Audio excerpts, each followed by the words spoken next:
Hi all, here are 4 things I've learned with my version 1 hydroponic planter. First and foremost, maybe a bit obvious, but different plants grow at different rates. As you can see, the basil on the side here is quite small, whereas looking on the dill, it is enormous. So different plants grow at different rates.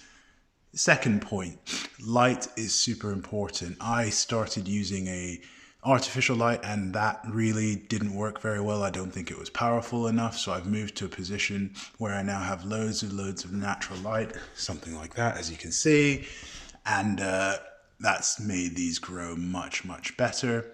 Third point, again related to sunlight, keep the sunlight away from the water. I've got a transparent water collector there, and sunlight can hit the water as it disperses at the top.